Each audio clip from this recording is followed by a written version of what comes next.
Hello, hello, hello, everyone. Welcome back to the show. My name is Dan Hafner. If you are joining me for the very first time, welcome into the show. We're up over 350 episodes now, so this is rolling. I'm having a lot of fun. We're cranking out a lot of cool content. I have another awesome guest for you guys today. I'll bring in here in a second. But as always, and for those of you who are joining me again, welcome back to the show. Really appreciate you. So before I get started, same thing as always. Please take a second to either subscribe to the show, rate and review it. Anything you can do, a thumbs up, a like, a share, anything wherever you're listening or watching this, YouTube, Spotify, Apple Podcasts, anything like that, really, really helps the show grow, helps it get out into the algorithm, into the interwebs, and grow and get into more people. So that is my little blurb to start with this. And today I'm going to bring you guys an interesting conversation. This is one that kind of blends a little bit of my background. I've never really talked about on the show. But I actually kind of I went into the world of cybersecurity briefly, kind of got a little degree in it, kind of dove back into this world of software development and doing different things on my own. So I have some experience in this and some knowledge in it, but definitely not as much as my awesome guest, who, by the way, is goes by the name of Brittany Greenfield. She is joining me here today. Super, super excited to have her on and talk a little bit about this and how what does it mean for security to be included in software development. I don't really think I've had anybody on here to talk about this kind of stuff, so that's why I wanted Brittany to come on and join us. So welcome to the show, Brittany. How you doing?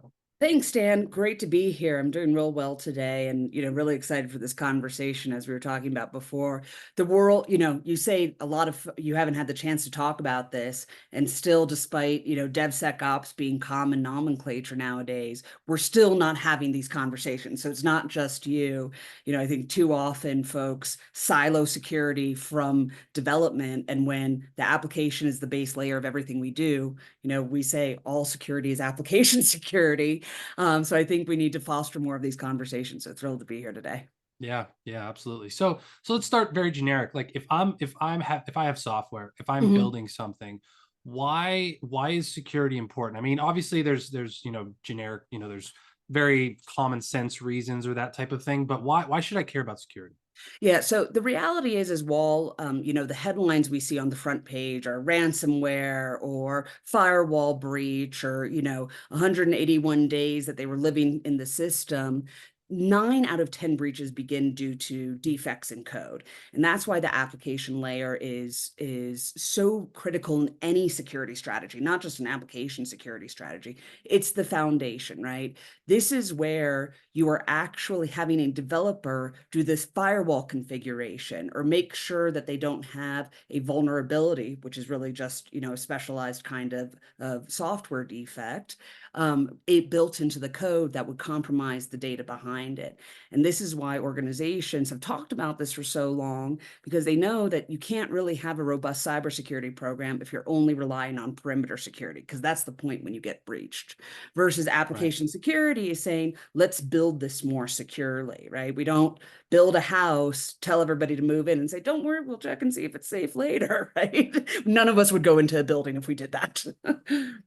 Yeah, like let's put locks on the doors after we moved all our stuff in, Right, like that. exactly. It's cool, don't worry about it. And I always use the locks example, right? And this is part of the complexity of why organizations have not adopted this as part of their DevOps transformations, is that it's very, very nuanced to say, hey, not just do I have a lock on my door, but what kind of door is this and what kind of lock do I have? Is it residential or commercial? Is it my bathroom or is it my front door? You certainly wouldn't put a bathroom lock on a front door because somebody could pop that with a pin, and why even bother? And Mhm. that's the level of nuance we deal with in actually deploying the security program into the software development lifecycle. Yeah, very interesting. So, okay, I see that, right? Just when you're in a building mode, when you're in idea mode, Mm. and I think this world has been glorified, the entrepreneurial world, the startup world. It's That's a glorified of, whole other podcast. yeah, exactly. But it's just like it's just build things and launch things, and it's almost like this type of conversation kind of gets put in on the back burner. And if ever, revisited, if obviously for Yeah. it definitely needs to be done, right? So how do you see people integrate this? How do you tell people to integrate this when you're into Yeah. that software development life Right. cycle. So it doesn't have to be complicated, right? But there are certain things, right? Developers have 99 problems and they need to know why security is one of them. And unfortunately, until sort of our current generation of DevSecOps, they were being given just longer laundry lists of things to do without context. The big thing, like talking about that lock, that we need to know is what the context is. What do I have to actually do in this situation? Because it's not about fixing every vulnerability that's out there. The industry has accepted that you can really only fix about 5% of vulnerabilities that you have in a given month, but it's about prioritizing, right, what must be fixed now, what can be fixed later, and what just needs to be monitored in case our risk profile changes, whether due to an external or an internal change. And so that's what we have to really distill for the people that are responsible for implementing this, the developers, and make it really simple. Build it into that design phase. At Wabbi, one of the things that we do is we just list out the specific policies as part of a feature description. And so they see you have to build a batch import dealing with PII. Hey, Wabbi automatically populates the related policies. But the other thing that we do is say, hey, look, we get that there's no certainty, right? So maybe a policy might not work, like I need a 15-minute timeout because you're dealing with PII. Well, it's a batch import. And it's really about fostering those feedback loops for the developer to say, thanks for simplifying this, but this won't work. And then routing it to the person for a conversation. Okay, are we willing to accept this risk? Or is this such sensitive PII? We've got to come up with something new. Yeah, that's interesting. It's like, you talk about this in my experience in like the marketing world of like, you kind of you have to speak someone's language. And once you learn that you're speaking their language, they can understand, they come to their level. It's like, oh, I get that. Correct. And it sounds like what you're doing there is you're going and you're talking developer speak of saying, well, just when you said it was like, when you're building something, you have to be like, what's a must have? What's a need to have? What's a nice to have? Exactly. And you kind of went with that nomenclature as well, right? Exactly. And that is 100%. And it could be, so I talked about it on the design side. Think about our backlog prioritization, right? Vulnerabilities, as I said, they're just specialized, they're security defects, they're security bugs. So prioritize it for them as part of their existing backlog to say, this is why this has to get fixed, right? In the absence of information, we're all going to say, thanks, but no thanks, right? Because you got to justify why my time is valuable. And it's not just down to the developer. This has been a conversation going in between security and development for eons, right? Like not just in the world of DevOps. Why should I spend my developers' time on this? And you brought up something important about software development today, not just in startups, but in large enterprises, somewhere, and I largely blame Facebook, who popularized move fast and break things. Mm. And that's not what DevOps is about. It's about move efficiently and fix the right thing at the right time. And that's why we use the word velocity and not speed in development, because sometimes slowing down means a faster end outcome, and more importantly, a more reliable end outcome. Yeah, and I mean, and that actually is a perfect segue into the next thing I wanted to ask about this was, does this slow down the development process? It sounds like I kind of can guess you're going to say no, but I'm like interested to ask, does it tend to slow things down? So it may slow it down at a specific point in the software development lifecycle, but overall it doesn't. And we actually did some research last year. We'll be publishing. I'll share it with you. Our current state of continuous security, our 2023 in review. And they actually found that the number one benefit of integrating security into the software development lifecycle is actually reduced project delivery delays. Right? Reduction in breaches. And it's because you're doing the right thing at the right time, and you don't suddenly have hold on one second, why didn't you fix this from security? And then development goes, that's not fixing it. That's rebuilding it, right? That's an architectural decision. Why didn't you tell me earlier, right? And then that's when it starts looking like a bad relationship conversation. So right, if you look at it in the aggregate, it's not, right? This was the same pushback DevOps got early on to say, wait, why don't you just let me go do my thing, and then we'll release twice a year and blah, blah, blah. No, we have this conversation internally. If it takes If there's something that you have to do twice, you automate it, and you take the time to have the guardrails in to make sure you don't have surprises at the end. And that's really what it is. Okay, that makes sense. That makes sense. So, all right. So you alluded to this a couple questions ago, and I want to come back to it because you mentioned this funny sounding word, honestly, of Wabbi, which is your platform. It's your Yes. solution, right? So tell us a little bit more about that. Yep. So Wabbi, and I'll give you guys a little trivia here. So we're a cybersecurity SaaS platform. We are in the application security posture management space, which I can dive into a little bit. But what that really means is we take an application security program and we orchestrate and automate it into this existing software development lifecycle. You hit on an important word for us. You talked about talking the two different languages. I often say we translate security from development and development back into security. So, development gets that autonomy that they crave. Let me make an educated decision about what's good enough now and what we can do later. And then security gets that accountability to know, hey, I put up guardrails and somebody followed the process, and more importantly, when they didn't follow the process, the right risk acceptance process went on. I was notified, we signed off on it, or we blocked the build and then came to a different resolution. And so the trivia behind Wabbi is, we're sort of dealing in this world of gray, right? Security lives in this very binary world. Bad, stop. Your antivirus doesn't say, hey, this was bad-ish. Maybe you want me to look into Right. it later, right? It says, you have a problem with my policy, contact your IT administrator later, but I've stopped it for right now. Whereas development says, we're making sort of a best of decision right now.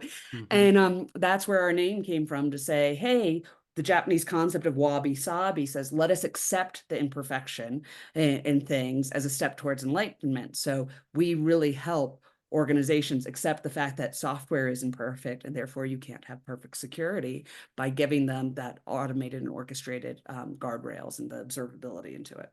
Yeah, when you bring in the Japanese and piece into that, it Yeah. makes sense. I was like, what is Wabbi? That sounds very, very interesting, but very cool, very cool. So, I was taking a look at Wabbi, and well, actually, before I get to that, I want to go back a step. So this is a very interesting, like, like, what's the word I'm looking for? A connection. I mean, it's not Yeah. like it's novel or anything, but it's very interesting that there's, like you said, there's a lot of platforms or software out there that are not secure, not being built with security in mind.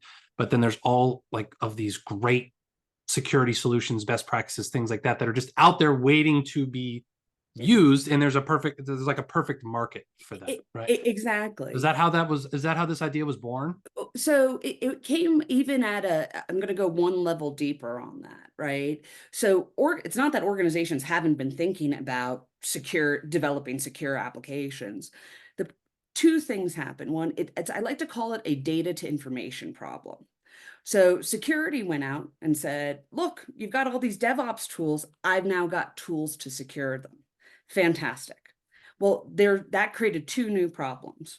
One, how do you actually make sure they're doing the right security configuration? Back to that lock, right? You're going to do lock example, right? You're going to do a different firewall configuration for your crown jewel application than you are for your like internal lunch ordering app, right? And so that's that context we talked about. So that's problem number one. The second problem is you suddenly were generating tons of data on the security side, but what do you do with it? And we talked about how, in a first pass of DevSecOps, that would just sort of get tossed over the wall to development. Hey, you got all these vulnerabilities I need you to fix. And why, right? What's important, and where do I get the most value for my effort? And that's that data to information problem I described. It's like saying, look, it's 36 degrees here today. I happen to be in Colorado. That is a warm day, and I wish it was colder. I say it's 36 degrees in Pittsburgh, and you're like, it is cold, all my heaters are on, right? Yeah. Because it's contextually different. And so that's really where the idea came from, to say, first of all, we have all these tools that need to be integrated. They need to talk to each other, and they need to have a place. So we're a true platform, right? And I could get on my soapbox about a true platform versus just what everybody calls themselves nowadays. But we're a place where two parties that would not meet otherwise have the opportunity to connect. And that's that translation between security and development, because it is two different processes they're running. Mm-hmm. I mean, and then the other thing you need to do is add that context so you can actually create action out of the data. And that was the problem. We called it the DevSecOps hairball, where security did what they're always excited about. I've got 13 tools for everything. And that's really what happened. And one of the reasons we've seen, I don't even want to call it a resistance, just a slow uptake in actually having security integrated. And that's what we were born of. I might change the title of the episode to the DevSec hairball. Yes, I love it. That's awesome. Love It's that. it is. I will share an image with you that I painstakingly crafted by hand with little lines showing what it looks like, just to Uh, give you that visual. But it's yeah. what it is. This is where security is different. Application security, especially, it has a lot of mothers and fathers, so to speak. So it's not just the processes and the tools. Sometimes some policies may actually be responsible for being implemented by legal, or they have some kind of say in it. Does legal have any idea how software development works? Right. And does security know how legal works? No, but they just need to be notified that this risk happened, and therefore you need to know that it's there, right? That's it. So that's where you just have all these different components coming in, and it exceeds human capacity, right? It's not, we shouldn't be asking software developers to magically know what they should fix and why they should fix it. We shouldn't ask security professionals to also become development experts, right? There's a reason that they're specialists. So Interesting. Okay. So I was checking out some of the different things that Wabbi, does and says they do and whatnot. And there's this thing on there, and we'll share the link with you guys. If you're listening or watching, it'll be in the link in the show notes. But there's this thing you have called secrets management. oh. And I was like, what the heck is secrets management? What So is that? secrets management, have you ever gotten an error back saying this certificate isn't valid? Yeah. One of the reasons we talk about it is because it's a perfect example of how application security is more than just scanning and testing for vulnerabilities. That really application security is about the process. So secrets management, you might go, okay, my certificate, or you go to a website and Google says, don't go, the certificate's not valid, right? Mm-hmm. So the reason big organizations have this happen all the time is because there's a really complicated process. You have the policy, what do you do, when do you do it, who's responsible for doing it, and more importantly, how do you control for it, and what happens when it isn't done? And so the secrets management part of that is, how do we manage that life cycle? Oh, okay. So somebody has to, one, implement the certificate, whether it's new or old. Two, certificates, it's have a renewal period. Well, you can't just, organizations don't typically let certificates just be re-renewed, right? Hey, because that becomes a potential vulnerability, right? Hey, not something that's been found on the, CVE side, but just if we keep using the same certificate. And so they'll have a different process for it. This certificate, which is a kind of secret, can only be renewed twice and can only be renewed for 1 year. So somebody has to be told that because it's part of the application. And then when the certificate gets renewed, who do you have to let know? Probably have to let ops know. You might have to let your website team know. You might have to let some customers know as well. And then you need to sign off on it. And by the time a certificate renewal comes up, chances are the person that renewed the last certificate isn't doing that renewal again, right? And so it really just it's a beautiful little microcosm of the fact that application security, just like software development, has a life cycle. And life cycles are about processes, and they are supported by tools. And most importantly, you have to tell the people what to do. Okay. Okay. Gotcha. That wasn't the answer I was It's not as expecting, but cool. It's not. We did do it a launch video that it's was much interesting. more of the like secret agent man video, Okay. but it is Okay. not as cool. Yeah, I was like, oh, so this is where they have like all the Epstein documents, or like what's going on in here? You know what I mean? Uh, Sorry to be a letdown. Trust me, I wish it was much sexier than yeah. that. No, that's all right. That's all right. That's very cool. Okay. So a couple of specific questions for you. So, we work with a lot of people that, there's new platforms being built. Well, I use the word platforms. That's just Yep. what I'm used to saying. But there's a lot of new products being built, like where people can build applications, websites, things like that from templates or pre-built things like that. Do those have inherent security risks, or are those kind of baked into what's already built with the platform? So this is so not just people building applications, right? This is the world of open source, and for a long time, people sort of had this falsely lulled themselves into a sense of, oh, well, we're all sharing these things, therefore it must be more secure. Because well, if we're all using the same things, then we must all care about the same security things, and somebody should just build it securely. False, right? It's in Because everyone's best interest to keep it it, secure. it Is is, the and that is psychology, right? correct. That exactly. So that's why I should use shared libraries. The problem is, and this is why you do have the national vulnerability database where everybody reports the vulnerabilities that they find, right? Hey, because they do understand, working together, we can actually secure things better. The problem with that sense of, oh, I built it on a platform and I used some components, therefore I assume the vendor that provided them to me secured them for me. That is that the problem with that is what's secure to them may not be secure to you. And that goes back to that context we were talking about, which we had a customer a large enterprise customer, or dealing in um, industrial manufacturing, IoT and whatnot, and they have a shared component from, right? It's not just folks on small apps that use libraries from other Hmm. folks, from a large software provider. And they said, you have a vulnerability in it. I need you to fix it. And they said, we don't care about it. And it was not a glib thing. He said, that's not a vulnerability to us. That's very specific to your use case. So it's really down on our list. And so they had to have that conversation. Do we pull out this component? Do we build our own patch around it, etc.? And that's what they did. And so there's this, do not assume that your risk profile is the same as your neighbors.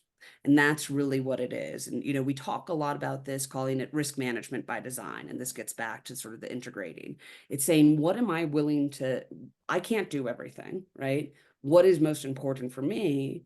And that's where you really have to think about what your security procedure is. And no company, how small they are, you don't have to be highly regulated or anything. Basic things.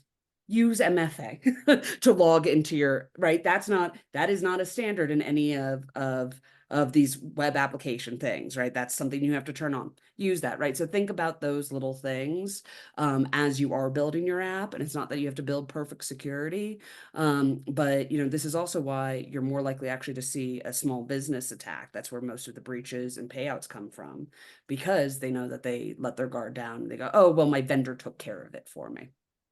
Right. Interesting. Very Mhm. interesting response. Yeah, I was always been curious about that. So, okay. Another thing I wanted to ask you. I've been asking a lot of people about this because it seems to be the topic of 2023. Hopefully, well, maybe not hopefully, but definitely moving into 2024 is AI, right? Yep. So, this wonderful, awesome, vague term of AI. What are you seeing in terms of, is this impacting security? Is this helping security? I'm sure there's probably bits of both where, Yep. AI can help us in this domain, but it can also really hurt us in this domain. And I'm sure there's kind of a mixture of both, and this Yeah. is a very general, vague question, I guess, but what are you seeing in terms of this? So AI and cybersecurity is nothing new because of that, the large data sets that cyber has always generated. It's always been a really fertile testing ground for AI. So I don't think it crept up on our industry quite as much. Okay. But what did creep up was really the Chat GPT. Mm. And we even had to roll out policies very quickly. You are not to put our source code into Chat GPT, right? Mm. And on a much more basic level, Everybody loves those headshot AI generators. Make sure you read the terms and conditions because those AI generators now own your picture forever. So you're seeing on the cybersecurity front, it's causing issues across a couple of different lenses. One, on the fraud perspective, it's easier for AI to make a fake Dan, whether it's your voice or your picture, Yeah. or you could pretend you were someplace else, or, and so there's that sort of, the term is friendly fraud. You call me and say, oh my God, Brittany, I'm stuck in France, and can you wire me this? And it looks like you, and it looks like you're in France, and it sounds like you.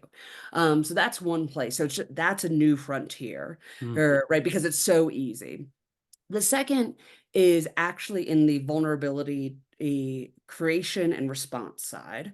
And that's where, the problem, how the problem manifests itself isn't different. You have your adversaries who are dedicated to identifying a specific exploit, right? That is their job. Whereas you're sitting there going, I have a bunch of opportunities for them to come in. Where do I focus my resources? And so ChatGPT, we saw as soon as it became popular, the number of vulnerabilities identified, ways to attack through vulnerabilities escalated like overnight.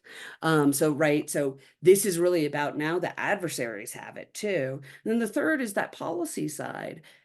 It's new to everybody, right? This is one of the unique things so there aren't really a ton of experts in the security policy side. So how do you make sure that your front line, really your employees, aren't making poor decisions in relation to AI, right? I talked about the photo generator, right? That could be a way that somebody could get into somebody's system, right? Hey, they could pretend to forget calling me and asking for a wire transfer. They could call the IT ops person and sound just like Dan and say, I've lost my passkey. Can you let me in? Right. So it's going to start escalating that way. So now that I've done the doom and gloom, let's talk about the positive. Where AI can really help, and we see the requests for it all the time in the AppSec space. Look, there's a massive global cybersecurity talent shortage. 3 million people and counting, right? It's not going to go anyplace because the need for cybersecurity only grows with the increased use of technology. Unless we all shut off our computers, that's only going to continue to grow. And so that shortage has generated two problems. One, you actually have a high turnover because you burn your people out, right? And the second is you also generate a lot of manual work because you don't have the resources to automate the work. And this is where AI is really going to be a force multiplier in the cybersecurity industry, to say, hey, it's what we were just talking about, some of what we do, right? Hey, don't worry about shifting through that list of vulnerability scans. Wabbi knows that, these are the 5 most critical ones that have to get fixed because we're using our AI, and we're going to help you build a better report to understand what your posture is. And that's really where the security professionals will get more efficacy in the tools that they do use. So it's not all doom and gloom, but AI without a doubt is right now, we've got to focus on the productivity will come, right? It's the same thing with ML and everything. We've got to focus on good common sense around it. And I think that's the conversation we're having now, right? Don't rush into AI just to do it. Companies that have been doing AI have been doing AI for a long time, right? Like, hey, you don't need to talk about it to say you're doing it. Interesting. Yeah, no, I think there's yeah, I mean, it's just like anything, there's going to be positives, there's going to be drawbacks, but Exactly. it's really interesting to hear that, like, that social engineering aspect has Mhm. been just become so much easier. Because I know, like, when I was taking a course recently, and they talked about how you could just make any voice, you could just type in the text that you want it to sound like, and Right. it'll sound like The Rock, or it'll sound Right. like Kevin Hart, or whoever you want it to, and it sounds exactly like them. Exactly. So We heard dead people sing covers, right? Hey, and you're just like, they had Tupac sing some cover of something else. You're like, these things couldn't. And then on top of it, it proliferates around the web. We have other sort of systemic issues. It proliferates around the web so quickly, before somebody can catch it, right? And you thought like the fake reports of people being dead was bad. Wait until you actually have the picture, or somebody's voice has that makes it sound validated. And yeah, it's just the social engineering. This is something that, you typically, I think the biggest issue with AI now and why it's so front of mind is it happened so quickly. Everybody knew it was coming, but just sort of overnight. Flip Yeah. side is the other thing is though, it's super buggy. I put into Adobe Firefly. I wanted a picture of a female CISO in line with our brand guidelines. And because it relies on what's on the internet, it came back, and this is a separate commentary, with a picture of a man's body, a woman's face, because there aren't a lot of pictures of female CISOs. And so if an alien landed and he said, this is what a female CISO looks like, pardon me, a woman's body in a man's face, right? That's what it was, right? And so it's super buggy, and I think let's be cautiously guarded, but optimistic. I get that. No, I remember I was playing around with it. I mean, this was probably a year ago, last summer sometime, and I tried to get it to make like a little picture of like a taxidermist type mount, and it showed a squirrel with like an eye that was like this big, and it was like rainbow colors, and I was like, holy crap, what's going on? Okay, so just off the wall, kind of. I didn't prepare you for this question at all, but I'm really interested in maybe this will be silly, and you'll be like, why did you ask me this? But this was a movie on Netflix recently that took the world by storm. It was #1 for a while. Leave the World Behind. Have you seen this movie? I have not seen it yet, but it is on my list. Do you know what it's about? Yes. Could it happen in real life?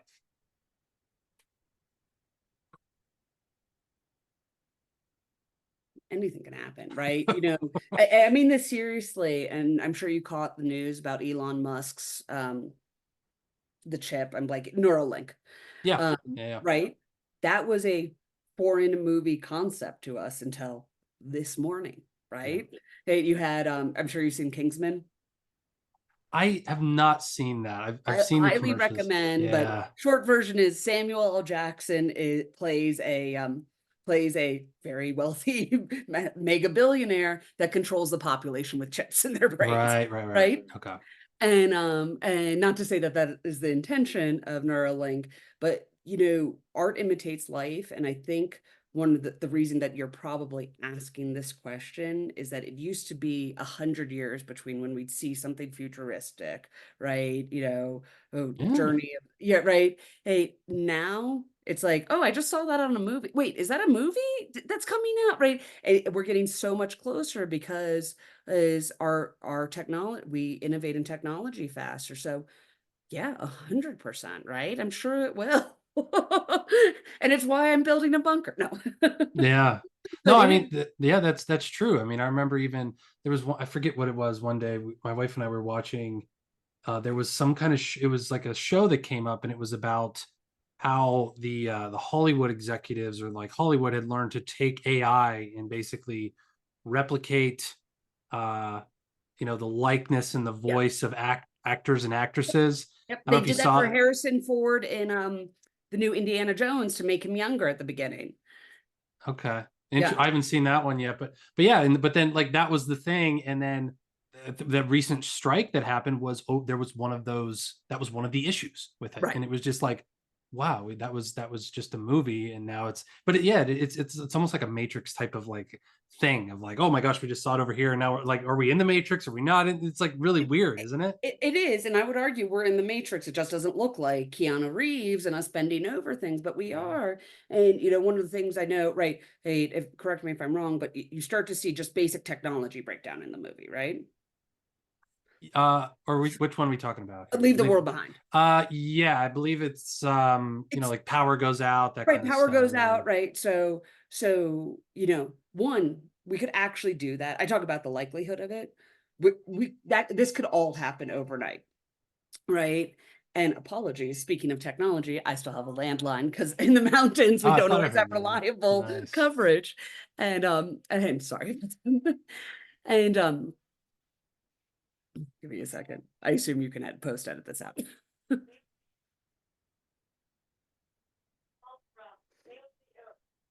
That's okay. We can barely hear it. You're perfect. Good. Okay, so anyway, in Leave the World Behind, right? You see these systems break down. We could actually wipe out the entire grid of the things that we use every day, right? You could argue that maybe I haven't watched it yet because I know too closely how this could happen, right? It's very, very easy. It's been well written about. It doesn't always hit the front line, but you do hear about every now and then power outages due to cybersecurity breaches. You may remember The it East was Coast blackout. the East Coast I remember that blackout. as a kid. I remember that. Exactly. And these things, and we become so reliant on them. Even I drive out here a 96 Ford Explorer, but even that has a an electronic component in it, right? I might go, I can barely get it started. What do you mean it has an electronic component in it? So you get some kind of EF wave, and that's gone too. I can't even escape the zombie apocalypse. Yeah. And that's, I think, it's this reliance that we have on everything. People can't read maps anymore, right? Yeah. People don't know how to dial a phone anymore or even know their phone numbers. And I think that's really the scary thing there. And no, but you're talking about, reading about the AI with your wife, I'll frame the idea of that. Could this happen again in a different way? In evolution, right? Anything that's good has evolves twice, right? So if a good idea comes up, you see this in pharmaceutical development too, right? Typically, you have two companies that will come up with the same novel idea around the same time, right? Because the research is right at the same time, whatnot. So if an artist can come up with an idea, why can't somebody else that's actually very creative? Because most adversaries are very creative, come up with that idea, because it's whether it's good for society is a different question, but it's an idea that can be truly evolved. So that's why I think we sort of see this art imitating life or life imitating art, because it's two very valid ideas. Well, just as we usually conclude with a lot of other episodes, it really comes down to the human component, especially in security as Always. well too. So, well, anyway, we kind of sidetracked Yeah, there, sorry. but it was kind of fun, honestly. I kind of That was enjoyed a it. great question. I love Yeah, it. good. I'm It's glad you liked it. like I said, I'm a little afraid to watch it because I'm going to go, oh my God, I know how that can happen. I often joke. So I didn't come from a cybersecurity background originally. People were like, once I got it, they're like, you must be so secure. And I'm like, absolutely not. The fact that I haven't taken my cash out of the bank and stuffed it in my mattress. Yeah. Wow. Awesome. All right. Well, before we sign off, let's go back to Wabbi. Where can we go to check this out? Yep. How can we get more information on Yep. this? So absolutely. Visit us at www.wabbisoft.com if you're interested in learning more about how you can bridge the gap between security and development. And then also, please don't hesitate to reach out to me on LinkedIn. Let me know you heard me here on Dan's podcast and what you want to chat about. I love hearing what's concerning people, and always happy to meet a new person. This is where technology does its job of connecting people that may not ever find each other. So please don't hesitate. I'm easily findable on LinkedIn as well. But Dan, this has just really been a pleasure, and looking forward to the next time. Yeah, absolutely. This was awesome. So for those of you, we'll put the link in the show notes here below, but it's also spelled, it's Wabbi, Wabbi. So Correct. Wabbi. Okay. Yep. So yeah, awesome. Thank you very much. This was Brittany Greenfield, founder and creator of Wabbi and cybersecurity extraordinaire. So thank you so much for joining. Really appreciate it. It was awesome. We learned a lot, and I look forward to next time. Absolutely. So talk soon. Take care. all right, everyone. That is it for this episode. Appreciate you joining. Again, please like, rate, subscribe to the show. Check out Wabbi, the Wabbi website down below, and I will see you guys in the next episode. Talk then.